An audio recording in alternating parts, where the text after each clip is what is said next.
आज की वीडियो में क्लास 12 फिजिक्स पूरी किताब के हम लोग यहाँ पर 40 महत्वपूर्ण प्रश्न देखेंगे। मोस्ट इंपॉर्टेंट हैं, इनको आपको तैयार करना है अभी। देखिए 1 नंबर वाले इसमें क्वेश्चन है, 2 नंबर वाले भी हैं, 3 नंबर वाले हैं। यहाँ पर जो थियोरेटिकल क्वेश्चन पूछे जाते हैं 1 नंबर में, 2 नंबर में, 3 नंबर में, वही यहाँ पर हैं। राइट, आज ही इनको आपको तैयार करना है यहाँ पर। ठीक है, आज के पेपर में इन्हीं में से आपको देखने को मिलेंगे। यहाँ पर देखिए first question very very most important. देखिए यहाँ पर दिया स्पष्ट कीजिए कि दो विद्युत क्षेत्र रेखाएं कभी भी एक दूसरे को प्रतिच्छेदन क्यों नहीं करती हैं। ठीक है, दो विद्युत क्षेत्र रेखाएं कभी भी एक दूसरे को प्रतिच्छेदन क्यों नहीं करती हैं। तो देखिए क्या रीजन है इसका। देखिए दो विद्युत क्षेत्र रेखाएं कभी भी एक दूसरे को प्रतिच्छेदन नहीं करती। अगर इनको परस्पर प्रतिच्छेदित करता हुआ मान लिया जाए तो उस बिंदु पर क्या हो जाएंगी, उस बिंदु पर विद्युत क्षेत्र की दो दिशाएं होंगी, जो असंभव है, इम्पॉसिबल है यहाँ पर। ठीक है, क्या होता है, क्यों असंभव है। देखिए अगर आप यहाँ पर भूल लें डायरेक्टली क्या करेंगे एग्जाम में, यहाँ पर देखिए यहाँ से यहाँ तक पहले नोट करेंगे। यहाँ पर दो विद्युत क्षेत्र रेखाएं कभी एक दूसरे को प्रतिच्छेद नहीं करती हैं, इतना नोट क्यों हटा देंगे, यहाँ पर नहीं करती हैं। फिर आगे लिखेंगे इनको अगर परस्पर प्रतिच्छेदित करता हुआ मान लिया जाए तो उस बिंदु पर विद्युत क्षेत्र की दो डायरेक्शन होगी, दो दिशाएं होंगी, जो असंभव है। बस यहाँ से यहाँ तक पहले नोट करेंगे, दो विद्युत क्षेत्र रेखाएं कभी भी एक दूसरे को प्रतिच्छेद नहीं करती हैं। ठीक है, जहाँ क्योंकि लगा दें, क्योंकि अगर इनको परस्पर प्रतिच्छेदित करता हुआ मान लिया जाए तो उस बिंदु पर विद्युत क्षेत्र की दो दिशाएं होंगी, जो कि असंभव है। ठीक है, इस टाइप से आपको बनाकर लिख देना है यहाँ पर। फिर देखिए वेरी वेरी मोस्ट इंपॉर्टेंट, धारा घनत्व की परिभाषा तथा परिभाषा मात्रक में बीमा लिखिए। क्या होता है धारा घनत्व। तो देखिए किसी चालक में किसी बिंदु पर प्रति एकांक क्षेत्रफल से अभिलंबवत गुजरने वाली विद्युत धारा को, ठीक है, विद्युत धारा को उस बिंदु पर धारा घनत्व कहते हैं। इसे जे से प्रदर्शित करते हैं या एक सदिश राशि है। क्या होता है, किसी चालक में किसी बिंदु पर प्रति एकांक क्षेत्रफल से अविलंबित गुजरने वाले विद्युत धारा को उस बिंदु पर क्या कहते हैं, धारा घनत्व कहते हैं। इसे जे से प्रदर्शित करते हैं या सदिश राशि। जे बराबर क्या होता है, आई अपान ए। इसी से परिभाषा बनाइए यहाँ पर। देखिए क्या लिखेंगे, इसी से जे बराबर फार्मूला देना, जे बराबर आई अपान ए। क्या मतलब बोले बनाएंगे परिभाषा, किसी चालक में किसी बिंदु पर प्रति एकांक क्षेत्रफल से अविलंबित गुजरने वाली धारा को क्या कहते हैं, यहाँ पर हम धारा घनत्व कहते हैं। यहाँ पर क्या बनाएंगे परिभाषा, किसी चालक में, पहले लिखेंगे किसी चालक में किसी बिंदु पर, फिर लिखेंगे प्रति एकांक, इसके आगे कुछ नहीं, प्रति एकांक बटे लिखा होता है, प्रति एकांक क्षेत्रफल से अविलंबित गुजरने वाली धारा को क्या कहते हैं, यहाँ पर अविलंबित गुजरने वाली विद्युत धारा को उस बिंदु पर धारा घनत्व कहते हैं। इसे जे से प्रदर्शित करते हैं। ठीक है, इसका मात्रा क्या होता है, एम्पियर प्रति मीटर स्क्वायर होता है। इसकी बीमा क्या होती है, ए एल टी की पावर माइनस के 2 होती है। क्या होती है, ए एल टी की पावर माइनस के 2 यहाँ पर। फिर देखिए नेक्स्ट, फिर देखिए हमारे पास है अवतल लेंस की द्वितीय फोकस एवं, ठीक है, द्वितीय फोकस दूरी की परिभाषा दीजिए। क्या होता है, देखिए लेंस की मुख्य अक्ष के समांतर चलने वाली किरणों, ठीक है, किरणें लेंस में से अपवर्तित होकर एक ही बिंदु से आती हुई क्या होती है, प्रतीत होती हैं। इस बिंदु को अवतल लेंस का द्वितीय फोकस कहते हैं। अवतल लेंस का द्वितीय फोकस क्या होता है, लेंस की मुख्य अक्ष के समांतर चलने वाली किरणें, ठीक है, लेंस में से अपवर्तित होकर एक बिंदु से आती हुई क्या होती है, प्रतीत होती हैं। इस बिंदु को क्या कहते हैं, अवतल लेंस का द्वितीय फोकस कहते हैं। ठीक है, अब यहाँ पर आप फिर देखिए हमारे पास क्या पूछा गया है। ठीक है, फिर पूछा गया द्वितीय फोकस दूरी की परिभाषा दीजिए। यहाँ पर द्वितीय फोकस की दूरी की परिभाषा दीजिए। देखिए प्रकाशिक केंद्र से द्वितीय फोकस तक, इतना नोट कीजिए, आगे चलते हैं। प्रकाशिक केंद्र से द्वितीय फोकस तक की दूरी को द्वितीय फोकस दूरी कहते हैं। कितना, फोकस तक की दूरी को द्वितीय फोकस दूरी कहते हैं। नोट कर लीजिए। अब देखते हैं नेक्स्ट क्वेश्चन, यहाँ पर इनको नोट कर लीजिए आप। देखिए चौथा question very very most important. देखिए गाउस की प्रमेय क्या है, या गॉस की प्रमेय क्या है, बहुत इंपॉर्टेंट है, छपी मिलेगी आपको पेपर में। देखिए यह किसी बंद पृष्ठ से गुजरने वाला विद्युत फ्लास्क उस पृष्ठ द्वारा परिवर्तित कुल आवेश का 1/ε नॉट गुना होता है। क्या होता है, देखिए इसी से परिभाषा ध्यान रखनी। देखिए फाई बराबर हमारे पास क्या होती है, गॉस की प्रमेय फाई बराबर होती है क्यू मल्टीप्लाई 1/ε नॉट होती है यहाँ पर। अब देखिए इसी से डेफिनेशन बनाएंगे। क्या होती है, किसी बंद पृष्ठ से गुजरने वाला विद्युत फ्लास्क, ठीक है, उस पृष्ठ द्वारा परिवर्तित नेट आवेश का कुल आवेश का 1/ε नॉट गुना होता है। यही क्या होती है हमारे पास, गॉस की प्रमेय होती है। किस टाइप से बनाएंगे, किसी बंद पृष्ठ से गुजरने वाला विद्युत फ्लास्क, ठीक है, उस पृष्ठ द्वारा परिवर्तित कुल आवेश का 1/ε नॉट गुना होता है। इसे कहते हैं यहाँ पर हम क्या कहते हैं, गॉस के प्रमेय कहते हैं यहाँ पर। ठीक है, गॉस का नियम कहते हैं यहाँ पर। आपसे कोई पूछते हैं गॉस की प्रमेय क्या है, तो क्या बताएंगे, किसी बंद पृष्ठ से गुजरने वाला विद्युत फ्लास्क उस पृष्ठ द्वारा परिवर्तित कुल आवेश का 1/ε नॉट गुना होता है। ये क्या होता है हमारे पास, गॉस के नियम होता है, गॉस की प्रमेय होती है। यहाँ पर नोट कीजिए। देखिए पांचवा, समविभव पृष्ठ से क्या तात्पर्य है? समविभव पृष्ठ से क्या तात्पर्य? देखिए क्या होता है, किसी विद्युत क्षेत्र में खींचा गया वह काल्पनिक पृष्ठ जिस पर स्थित सभी बिंदुओं पर विद्युत विभव बराबर हो समविभव पृष्ठ कहलाता है। क्या कहलाता है? समविभव पृष्ठ। देखिए इसी में लिखा समविभव, जिसका विभव समान हो प्रत्येक बिंदु पर, मतलब प्रत्येक पृष्ठ पर विभव बराबर हो, इक्वल हो, उसी को कहते हैं समविभव पृष्ठ कहते हैं। क्वेश्चन से समझाइए यहाँ पर समविभव। देखिए लिखा किसी विद्युत क्षेत्र में खींचा गया वह काल्पनिक पृष्ठ जिस पर स्थित सभी बिंदुओं पर विद्युत विभव क्या हो, इक्वल हो, बराबर हो, समविभव पृष्ठ कहलाता है। समविभव पृष्ठ पर किन्हीं भी दो बिंदुओं के बीच विभवांतर क्या होता है? शून्य होता है। जैसे फॉर एग्जाम्पल गोला, क्या होता है? गोला यहाँ पर, ठीक है। समविभव ध्यान रखना, ऑब्जेक्टिव में पूछा जा सकता है। समविभव पृष्ठ पर किन्हीं भी दो बिंदुओं के बीच विभवांतर क्या होता है? उसमें ऑप्शन दिए होंगे यहाँ पर, शून्य होता है। यहाँ पर क्या होता है? शून्य, ठीक है, नोट कीजिए यहाँ पर। अब आगे चलते हैं। अब देखिए छठा क्वेश्चन यहाँ पर, छठे में दिया विद्युत द्विध्रुव की अक्ष में केंद्र से r दूरी पर विद्युत विभव का व्यंजक लिखिए। इस द्विध्रुव को 90 डिग्री घुमा देने पर उसी बिंदु पर विद्युत विभव क्या होगा? देखिए अच्छी स्थिति में बनेगा। यहाँ पर देखिए, यहाँ पर लिखा विद्युत द्विध्रुव को अक्ष मतलब अच्छी स्थिति में लिख दीजिए। अच्छी स्थिति में आपको फॉर्मूला मालूम होगा, यानी कि अच्छी स्थिति में विद्युत विभव का डेरिवेशन आपने किया होगा। तो क्या होता है? अच्छी स्थिति में V बराबर होता है 1/4 P/r² होता है यहाँ पर, ठीक है। फिर यहाँ तक लिख देंगे। यहाँ पर आपने अच्छी स्थिति में डेरिवेशन नहीं किया, बहुत इंपॉर्टेंट करके जाना है यहाँ पर। विद्युत द्विध्रुव की अक्ष में केंद्र से r दूरी पर विद्युत विभव का व्यंजक लिखे। तो ये अच्छी स्थिति में हमारे पास क्या होता है? विद्युत विभव का व्यंजक होता है। फिर इसी में बोल रहा है इस द्विध्रुव को 90 डिग्री घुमा देने पर उसी बिंदु पर विद्युत विभव क्या होगा? 90 डिग्री घुमा देने पर तो क्या होगा? निरक्षीय स्थिति बन जाएगी यहाँ पर। तो बोलेंगे तथा द्विध्रुव को 90 डिग्री घुमा देने पर निरक्षीय स्थिति में निश्चित स्थिति बन जाएगी। ये बोल सकते हैं निरक्षीय स्थिति में क्या हो जाएगा? हमारे पास निरक्षीय स्थिति में विद्युत विभव क्या होता है? जीरो होता है। निरक्षीय स्थिति में विद्युत विभव क्या होता है? जीरो होता है। करा हुआ डेरिवेशन सब कट जाता है, जीरो आ जाता है यहाँ पर। फिर देखिए सातवां क्वेश्चन, सातवें में दिया है यहाँ पर संधारित्र की धारिता की परिभाषा मात्रक लिखिए। तो क्या होती है संधारित्र की धारिता? देखिए संधारित्र की एक प्लेट को, ठीक है, संधारित्र की एक प्लेट को दिए गए आवेश तथा दोनों प्लेटों के बीच उत्पन्न विभवांतर के अनुपात को संधारित्र की धारिता कहते हैं। क्या होता है? धारिता कहते हैं। संधारित्र देखिए क्यू बराबर देखिए वैसे फार्मूला आपने क्यू बराबर पढ़ा, क्यू बराबर सी भी होता है। हमें देखिए सी बराबर क्या हो जाएगा यहाँ पर? सॉरी Q/P हो जाएगा यहाँ पर, Q/P। सी बराबर फार्मूला क्या होता है? Q/V। इसी का जो रेशियो होता है उसे कहते हैं हम संधारित्र की धारिता कहते हैं।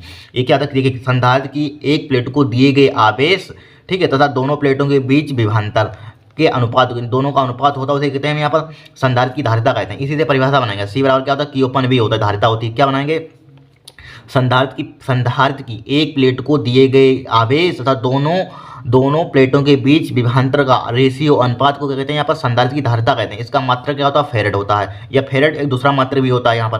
कूलाम प्रति वोल्ट भी होता है यहाँ पर, कूलाम प्रति वोल्ट भी होता है यहाँ पर। फेरेड या कूलाम प्रति वोल्ट यहाँ पर ध्यान रखना क्या होता है? कूलाम प्रति वोल्ट। देखिए इसका मात्रक कूलाम और यहाँ पर क्या है? विभवांतर। इसका मात्रक क्या होता है? वोल्ट। यहाँ पर कूलाम प्रति वोल्ट भी ध्यान रखना है।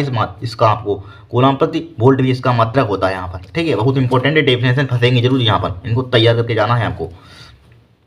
अब देखिए संधारित्र से क्या तात्पर्य? Question number 8। देखिए संधारित्र क्या होता है? संधारित्र किसी भी प्रकार के दो ऐसे चालकों का युग्म है जो कि एक दूसरे के समीप हो, ठीक है, जिन पर बराबर व विपरीत आवेश हो तथा जिसकी एक प्लेट पृथ्वी से जुड़ी हो। जिसकी एक प्लेट किससे जुड़ी हो? पृथ्वी से जुड़ी हो। यहाँ पर उसे कहते हैं संधारित्र कहते हैं। यहाँ पर संधारित्र क्या होता है? संधारित्र किसी भी प्रकार के दो ऐसे चालकों का युग्म है जो कि एक दूसरे के समीप हो, जिन पर बराबर व विपरीत आवेश हो तथा जिनकी एक प्लेट पृथ्वी से जुड़ी हो। ध्यान रखना संधारित्र होते हैं। डेफिनेशन यहाँ पर इंपॉर्टेंट है, इसी में से फंसेंगी परिभाषा, ठीक है। अब देखिए इस क्वेश्चन को वेरी 100% छपेगा इस बार।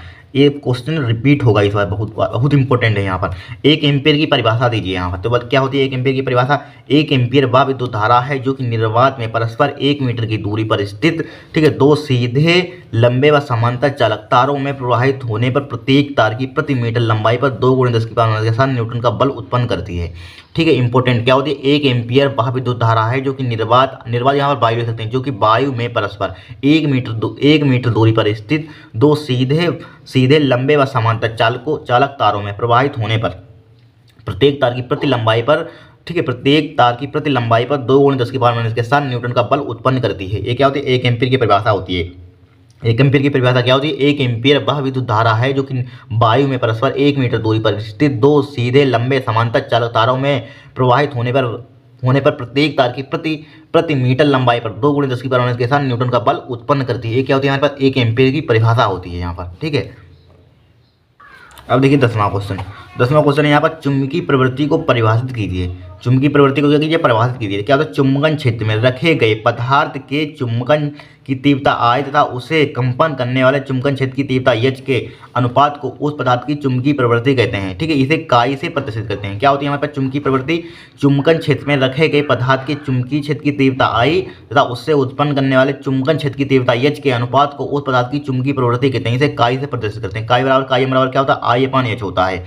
ठीक है, क्या होता है, I/H। I क्या होती है हमारे पास, चुंबकन क्षेत्र में रखे गए पदार्थ की चुंबकन क्षेत्र की तीव्रता होती है यहाँ पर। ठीक है, चुंबकन की तीव्रता होती है। क्या होती है, आई हमसे पूछ दे, चुंबकन क्षेत्र में रखे गए पदार्थ के चुंबकन की तीव्रता। H क्या होता है हमारे पास, ठीक है, H क्या होता है हमारे पास, H होता है हमारे पास चुंबकन क्षेत्र की तीव्रता। ठीक है, इन दोनों का जो अनुपात होता है उसे कहते हैं यहाँ पर हम चुंबकीय प्रवृत्ति कहते हैं। देखिए परिभाषा इसे किस टाइप से बनाएंगे, चुंबकन क्षेत्र में रखे गए पदार्थ के चुंबकन की तीव्रता I तथा उससे उत्पन्न करने वाले चुंबकन क्षेत्र की तीव्रता H का अनुपात को उस पदार्थ की चुंबकीय प्रवृत्ति कहते हैं। ठीक है, इसे काई एम से रिप्रेजेंट करते हैं, डिनोट करते हैं, प्रदर्शित करते हैं यहाँ पर। राइट, 10वां क्वेश्चन हो गया। 11वां देखते हैं, नोट कीजिए इसका आप।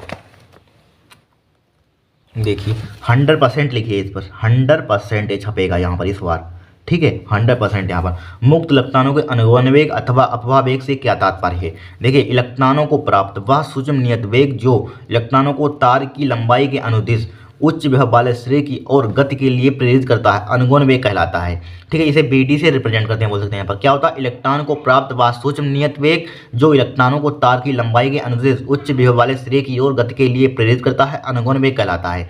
अनुगमन वेग क्या होता है, सिंपल भाषा में देना, इलेक्ट्रॉनों को प्राप्त वह सूक्ष्म नियत वेग जो इलेक्ट्रॉनों को तार की लंबाई के अनुदिश उच्च विभव वाले श्रेय की ओर गति के लिए प्रेरित करता है, अनुगमन वेग कहलाता है। इसे BD से रिप्रेजेंट करते हैं। इसका मात्रक मीटर प्रति सेकंड होता है, याद करके जाना, छपा मिलेगा आपको पेपर में ये। ठीक है, फिर देखिए 12वां क्वेश्चन। 12वां दिया है किसी पदार्थ के विशिष्ट प्रतिरोध से आप क्या समझते हैं, इसका मात्रक भी लिखिए। देखिए क्या होता है, किसी धारावाही चालक में विद्युत क्षेत्र की तीव्रता E तथा धारा घनत्व J का अनुपात विशिष्ट प्रतिरोध कहलाता है।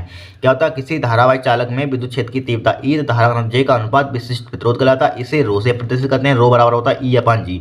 E क्या होता है, इसी से देखिए फॉर्मूला दिया ना, परिभाषा बना देना आप। रो बराबर क्या होता है, E/G, यानी किसी धारावाही चालक में विद्युत क्षेत्र की तीव्रता E तथा धारा घनत्व का अनुपात को उसे कहते हैं यहाँ पर विशिष्ट प्रतिरोध कहते हैं।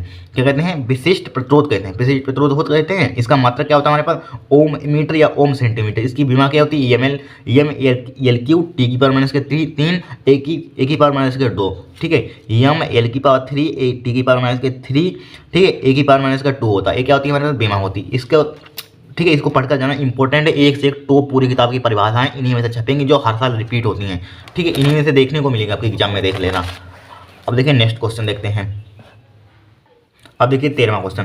13वां क्वेश्चन हमारे पास क्या है, विद्युत द्विध्रुव से क्या तात्पर्य, उदाहरण दीजिए। Very very most important. क्या होता है, वह निकाय जिसमें दो बराबर तथा विपरीत आवेश एक दूसरे से अल्प दूरी पर रखे हों तो यह रचना विद्युत द्विध्रुव कहलाती है। देखिए क्या है, वह निकाय जिसमें दो बराबर, देखिए बराबर तथा विपरीत आवेश एक दूसरे से क्या रखे हों, यहाँ पर सूक्ष्म दूरी पर रखे हों, उसे विद्युत द्विध्रुव कहते हैं। ठीक है, आपसे कौन पूछते हैं विद्युत द्विध्रुव क्या है, तो क्या बताएंगे, वह निकाय जिसमें दो बराबर तथा विपरीत आवेश एक दूसरे से सूक्ष्म दूरी पर रखे हों, उसे विद्युत द्विध्रुव कहते हैं। ठीक है, जैसे for example HCl H2O HBr NH3CH4, यहाँ पर मैथेन अमोनिया हाइड्रोजन ब्रोमाइड जल हाइड्रोजन क्लोराइड यहाँ पर। फिर देखिए अगला क्वेश्चन। 14वां, धारा मापी को अमीटर में किस प्रकार परिवर्तित करते हैं। तो देखिए एक निम्न प्रतिरोध शंट को धारा मापी के समांतर क्रम में जोड़कर अमीटर में परिवर्तित किया जा सकता है। तो किस टाइप से धारा मापी को अमीटर में किस प्रकार परिवर्तित करते हैं, तो लिखेंगे एक निम्न प्रतिरोध शंट को धारा मापी के समांतर क्रम में जोड़कर अमीटर में परिवर्तित किया जा सकता है। राइट, अब 15वां देखिए, धारा मापी अमीटर में वोल्टमीटर में से किसका प्रतिरोध अधिकतम तो किसका न्यूनतम होता है। देखिए अमीटर का प्रतिरोध क्या होता है, मिनिमम होता है, और वोल्टमीटर का प्रतिरोध क्या होता है, मैक्सिमम होता है। रट लेना, ध्यान रखना, अमीटर न्यूनतम मिनिमम, वोल्टमीटर अधिकतम। देखिए अमीटर मतलब आ रहा तो मिनिमम, ठीक है, वोल्टमीटर का प्रतिरोध क्या होता है, अधिकतम होता है। एक का मिनिमम ध्यान रखिए, दूसरा उल्टा कर देना, अधिकतम हो जाएगा यहाँ पर। फिर देखिए चुंबकीय द्विध्रुव आघूर्ण की परिभाषा एवं विभव मात्रक लिखिए। क्या होता है, किसी चुंबकीय द्विध्रुव का चुंबकीय आघूर्ण वह बल आघूर्ण है जो इस चुंबकीय द्विध्रुव को एकांक व एक समान चुंबकीय क्षेत्र में क्षेत्र की दिशा के लंबवत रखने पर लगता है। ठीक है, या एक सदिश राशि। क्या होता है, किसी चुंबकीय द्विध्रुव का चुंबकीय आघूर्ण भागुण है जो इस चुंबकीय द्विध्रुव को एकांक व एक समान चुंबकीय क्षेत्र में क्षेत्र की दिशा के लंबवत रखने पर लगता है, या एक सदिश राशि। इसका यह हमारा फॉर्मूला क्या होता है, आई ए होता है, मात्रा क्या होता है, एम्पियर मीटर स्क्वायर होता है, बीमा क्या होती है, ए एल स्क्वायर होती है। सब आपको मालूम होना चाहिए, कुछ भी पूछ सकता है एग्जाम में यहाँ पर, ठीक है। क्वेश्चन 7वां दिया है, ध्रुवण कोण से क्या तात्पर्य है। क्या होता है ध्रुवण कोण, जिस आपतन कोण के लिए परावर्तित प्रकाश पूर्णतः ध्रुवित होता है उस कोण को ध्रुवण कोण कहते हैं। इसे आईपी से प्रदर्शित करते हैं। क्या होता है ध्रुवण कोण, जिस आपतन कोण के लिए परावर्तित प्रकाश पूर्णतः ध्रुवित होता है उस कोण को ध्रुवण कोण कहते हैं। इसे आईपी से प्रदर्शित करते हैं यहाँ पर, ठीक है। अब देखिए question number 18, very very most important, इन दो में से एक छपा हुआ पेपर में, या दोनों हो सकते हैं यहाँ पर। देखिए मेलस का नियम क्या है, क्या है मेलस का नियम क्या है। तो देखिए जब किसी ध्रुवक से आने वाली पूर्णतः समतल ध्रुवित प्रकाश किसी विश्लेषक पर आपतित होता है तो विश्लेषक से निर्गत प्रकाश की तीव्रता विश्लेषक व ध्रुवक से ध्रुवण की दिशाओं के बीच कोण की कोज्या के उनकी वर्ग के अनुक्रमानुपाती होती है, ठीक है। वर्ग के क्या होती है, अनुक्रमानुपाती होती है यहाँ पर, ठीक है। क्या है, जब किसी ध्रुवक से आने वाला पूर्णतः समतल ध्रुवित प्रकाश किसी विश्लेषक पर आपतित होता है तो विश्लेषक से निर्गत प्रकाश की तीव्रता विश्लेषक व ध्रुवक की ध्रुवण दिशाओं के बीच कोण की कोज्या के वर्ग के अनुक्रमानुपाती होता है। आई बराबर क्या हो जाएगा, आई नोट कोस स्क्वायर थीटा हो जाएगा यहाँ पर, ठीक है। इसको समानुपाती का हटाएंगे अनुक्रमानुपाती का, एक क्वेश्चन आ जाएगा आई नोट। आई नोट क्या होगा, विश्लेषक व आपतित समतल ध्रुवित प्रकाश की तीव्रता होती है। आई क्या होती है, विश्लेषक से निर्गत प्रकाश की तीव्रता। थीटा क्या होता है, विश्लेषक व ध्रुवक की ध्रुवण दिशाओं के बीच एंगल होता है, कोण होता है, राइट। नोट कर लीजिए, इसको पढ़कर जाना, इनमें से छपे मिलेंगे आपको क्वेश्चन। अब देखिए 19वां क्वेश्चन, 19वें दिए फ्लेइंग के बाएं हाथ का नियम लिखिए, वेरी वेरी मोस्ट इंपॉर्टेंट है। देखिए यदि हम अपने बाएं हाथ के अंगूठे तथा उसके पास वाली दोनों अंगुलियों को इस प्रकार फैलाएं कि तीनों एक दूसरे के लंबवत रहें, तब यदि पहली अंगुली चुंबकीय क्षेत्र की दिशा और बीच वाली अंगुली धारा आई की दिशा बताती है, अंगूठा चला पर लगने वाले बल की दिशा बताएगा, ठीक है। क्या होता है फ्लाइंग के बाएं हाथ का नियम, यदि हम अपने बाएं हाथ के अंगूठे तथा उसके पास वाली दोनों अंगुलियों को इस प्रकार फैलाएं कि तीनों एक दूसरे के क्या है लंबवत रहें, तब यदि पहली अंगुली चुंबकीय क्षेत्र बी की दिशा और बीच वाली अंगुली धारा आई की दिशा बताती है और अंगूठा चालक पर लगने वाले बल की दिशा बताएगा यहाँ पर, ठीक है। 20वां देखिए, किन्हीं तीन चुंबकीय पदार्थों के नाम लिखिए। तो क्या होता है, BiAu जडियन, ठीक है, BiAu जडियन, रट लेना, ध्यान रखना, ठीक है। चुंबकशीलता, ठीक है, चुंबकशीलता से आप क्या समझते हैं, चुंबकशीलता क्या होता है हमारे पास, ठीक है।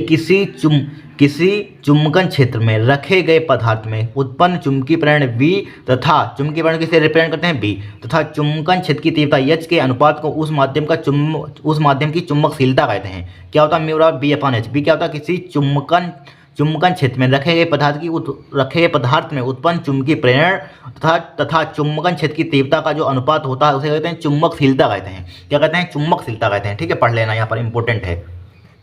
देखिए 22वां, चुंबकीय फ्लक्स घनत्व, ठीक है, चुंबकीय फ्लक्स घनत्व B से रिप्रेजेंट करते हैं का मात्रक लिखिए। तो क्या होते हैं मात्रक, एक 3 होते हैं, न्यूटन प्रति एम्पियर मीटर अथवा वेबर प्रति मीटर स्क्वायर या टेस्ला। 3 रट लेना, पूछे जाते हैं, मतलब न्यूटन प्रति एम्पियर मीटर, वेबर प्रति मीटर स्क्वायर या टेस्ला। फिर इसमें क्या है, चुंबकीय फ्लक्स की परिभाषा तथा मात्रक लिखिए। क्या होता है, यदि एक समान चुंबकीय क्षेत्र में कोई तल लंबवत दिशा में रखा जाए तो चुंबकीय क्षेत्र तथा तल के क्षेत्रफल के गुणनफल को क्या कहते हैं, चुंबकीय फ्लक्स कहते हैं। 5/BA होता है। यहाँ पर क्या लिखेंगे, यदि एक समान चुंबकीय क्षेत्र में कोई तल, ठीक है, कोई तल लंबवत दिशा में रखा जाए तो चुंबकीय क्षेत्र तथा तल के क्षेत्रफल के मल्टीप्लिकेशन गुणनफल को चुंबकीय फ्लक्स कहते हैं। इसका मात्रक वेबर अथवा न्यूटन मीटर प्रति एम्पियर होता है। यहाँ पर वेबर अथवा न्यूटन मीटर प्रति एम्पियर चुंबकीय फ्लक्स का, ठीक है, मात्रक यूनिट। फिर 24वां देखिए, 1 हेनरी सुपरन गुणांक की परिभाषा लिखिए। क्या होता है, यदि किसी कुंडली में 1 एम्पीयर प्रति सेकंड की दर से धारा के परिवर्तन होने पर उसमें 1 वोल्ट का प्रेरित विद्युत भागफल उत्पन्न हो तो कुंडली का सुपरन गुणांक 1 हेनरी होगा। क्या हुआ, 1 हेनरी होगा। यहाँ पर ध्यान रखना। क्या होता है, यदि किसी कुंडली में 1 एम्पीयर प्रति सेकंड की दर से धारा के परिवर्तन होने पर उसमें 1 वोल्ट का प्रेरित विद्युत भागफल उत्पन्न हो तो उसे कुंडली का सुपरन गुणांक क्या होगा, 1 हेनरी होगा। देखिए 25वां क्वेश्चन यहाँ पर, LCR परिपथ के शक्ति गुणांक का व्यंजक लिखिए। Very very most important. देखिए cos फाई बराबर क्या होता है, R/Z होता है। अब Z LCR परिपथ में हमने प्रतिबाधा का फॉर्मूला पढ़ा होगा। क्या होता है, √R² + XL - XC का होल स्क्वायर होता है। किसी शुद्ध प्रेरणी प्रत्यावर्ती परिपथ, ठीक है, L परिपथ में वोल्टता एवं धारा में कालांतर लिखिए। तो क्या लिखेंगे, वोल्टा V धारा I से कला में 90 डिग्री आगे होगी। क्या होगी, वोल्टा V धारा I से कला में 90 डिग्री आगे होगी। फिर देखिए ट्रांसफार्मर की क्रोड नरम लोहे की क्यों बनाई जाती है। तो देखिए नरम लोहे का चुंबकन तथा विचुंबकन आसानी से होता है। इसमें शैतल्य हानि कम होती है, शैतल्य हानि भी कम होती है यहाँ पर, ठीक है। हानि होती है ट्रांसफार्मर की, इसमें क्या होती है, शैतल्य हानि कम भी होती है। यहाँ पर क्या होती है, ट्रांसफार्मर की कोर नरम लोहे की क्यों बनाई जाती है, तो बताएंगे आप। नरम लोहे का चुंबकन या विचुंबकन आसानी से होता है, इसमें शैतल्य हानि, ठीक, हानि भी कम होती है। फिर देखिए आदर्श ट्रांसफार्मर क्या किसे कहते हैं। देखिए जिसमें चुंबकीय क्षेत्र रेखाएं केवल क्रोड तक ही सीमित रहें, क्रोड के बाहर चुंबकीय क्षेत्र ना हो, इसकी दक्षता 100% होती है। क्या होती है, आदर्श ट्रांसफार्मर जिसमें चुंबकीय क्षेत्र रेखाएं केवल क्रोड तक ही सीमित रहें, क्रोड के बाहर चुंबकीय क्षेत्र ना हो, उसकी दक्षता कितनी होती है हमारे पास, इसकी 100% होती है, 100% होती है। फिर देखिए विस्थापन धारा से आप क्या समझते हैं, 29वां। देखिए समय के साथ परिवर्ती विद्युत क्षेत्र के कारण उत्पन्न धारा को विस्थापन धारा कहते हैं यहाँ पर, जिसे डिस्प्लेसमेंट करंट कहते हैं इंग्लिश में। क्या होता है, समय के साथ परिवर्ती विद्युत क्षेत्र के कारण उत्पन्न धारा को विस्थापन धारा कहते हैं। आई डी बराबर क्या होता है, epsilon not D phi E अपन डी टी होता है, यहाँ पर नोट कर लीजिए। अब देखिए नेक्स्ट है विद्युत चुम्बकीय तरंगें क्या है। तो क्या बताएंगे, जब किसी विद्युत परिपथ में विद्युत धारा बहुत अधिक आवृत्ति से बदलती है तो परिपथ से ऊर्जा तरंगों के रूप में चारों ओर फैलने लगती है, प्रसारित होने लगती है। इन तरंगों को विद्युत चुम्बकीय तरंगें कहते हैं। क्या होता है, जब किसी विद्युत परिपथ में विद्युत धारा बहुत अधिक आवृत्ति से क्या होती है, बदलती है या चेंज होती है, तो परिपथ से ऊर्जा तरंगों के रूप में चारों ओर, ठीक है, प्रसारित होने लगती है। इन तरंगों को कहते हैं विद्युत चुम्बकीय तरंगें कहते हैं। विस्थापन धारा तो चालन धारा के बीच कल अंतर कितना होता है, पूछा गया था, बहुत इंपॉर्टेंट 90 डिग्री। ये सब क्वेश्चन बार बार आने वाले हैं। 32वां देखिए लेंस के प्रकाशिक केंद्र को परिभाषित कीजिए।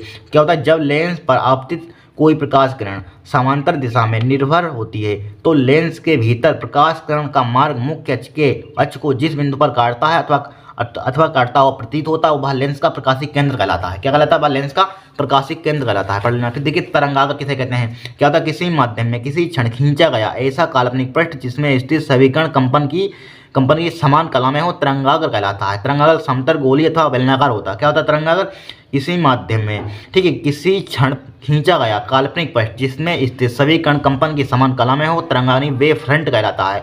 तरंगाग्र समतल गोलीय तथा बेलनाकार होता है। अब देखिए 34वां क्वेश्चन। 34 क्या है, कला समृद्ध स्रोतों से आप क्या समझते हैं। देखिए क्या होता है, दो ऐसे स्रोत जिनसे उत्सर्जित प्रकाश के बीच कालांतर नियत रहता है कला समृद्ध स्रोत कहलाते हैं।